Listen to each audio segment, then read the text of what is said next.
One of the things which I find we have a tendency to do quite a bit is in our culture is to take people, take individuals, and kind of elevate them up to a status where they're seeming like they're perfect.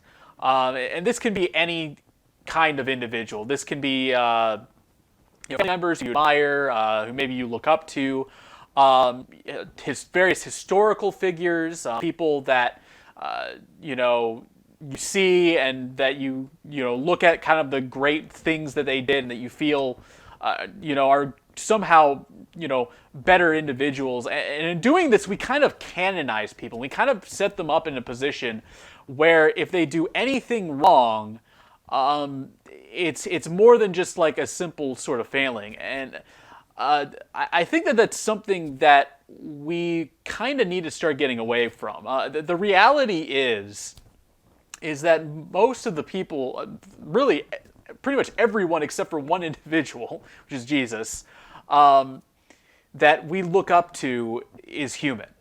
And they make mistakes. And they are going to fail in some way at some point that is potentially going to put us in a position where we might look at them a little bit differently. And that last part is kind of something that we probably shouldn't be in that sort of situation. We should, and we can admire people without assuming that and treating them like they need to be perfect, like that they need to never sort of fail. And I bring this up because, I think especially in this day and age where, we've kind of developed this thing which people have called cancel culture, where, whenever somebody it comes out that somebody did something that they shouldn't have done, there is no kind of attitude within our culture of, trying to forgive and move on from that.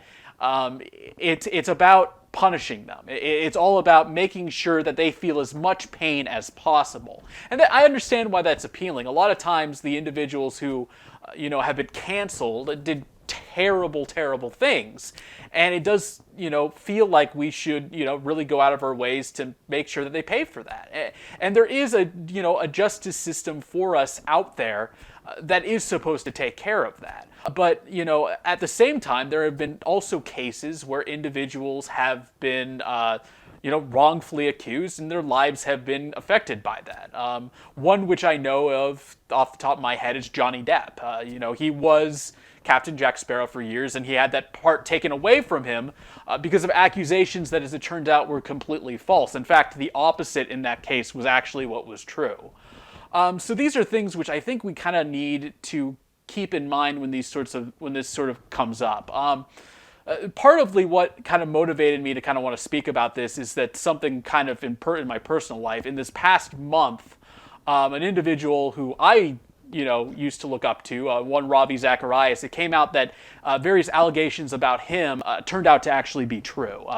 Ravi unfortunately is no longer with us. He passed away this past year, but his ministry had to kind of investigate these allegations that came up after he passed away, and they revealed that, yes, there was truth to them.